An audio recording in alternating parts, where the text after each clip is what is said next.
আমি চ্যালেঞ্জ দিলাম, এই নেতৃত্ব পরিবর্তন করে আবারও যদি বিএনপিকে ক্ষমতায় বসানো হয়, তাহলে এদেশের মানুষ আবারও আন্দোলন শুরু করবে, কিন্তু শান্তি পাবে না। ইসলামী আন্দোলন বাংলাদেশ মনে করে ব্যাপারটি এরকম হলো, যেরকম কোন এক ব্যক্তি হোটেলে গেছে খাওয়ার জন্য, ডাইলের মধ্যে দেখে এক আমের বাড়া চুষতেছে, কিন্তু চুকা নাই, মিষ্টিও নাই, কষও নাই। কিরে ভাই, আমের বাড়ার মধ্যে চুকা মিষ্টি কিছুই নাই যে? কলে আপনার চোষার আগে অনেক জনই চুষছে, যতবার চোষা হয়েছে আবার ডাইলের মধ্যে ফেলে দিয়েছে। একই আমের বাড়া কতক্ষণ আর চুকাই থাকবে, মিষ্টি থাকবে? যেমন একই আমের বাড়ার মধ্যে বারবার চুষলে মিষ্টিও থাকে না, কষও থাকে না, রসও থাকে না। 1991 থেকে 96 পর্যন্ত বিএনপিকে দেখেছি, 96 থেকে 2001 পর্যন্ত আওয়ামী লীগকে দেখেছি, 2001 থেকে 6 পর্যন্ত আওয়ামী লীগকে আমরা বিএনপিকে দেখেছি, আবার আওয়ামী লীগকে দেখেছি, আবার যদি বিএনপিকে দেখি, এই বিএনপির মধ্যে আওয়ামী লীগের মধ্যে চুকা নাই, রস নাই, মিষ্টি নাই, কষ নাই।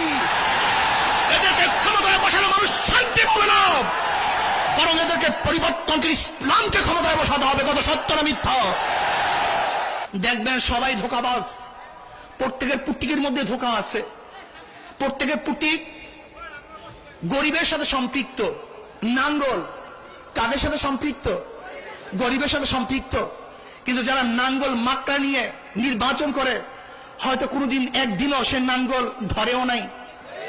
ধানের শীষ গরিবের সাথে সম্পৃক্ত, যারা ধানের শীষ নিয়ে নির্বাচন করে, হয়তো জিন্দিগিতে একদিনও ধান কাটে নাই।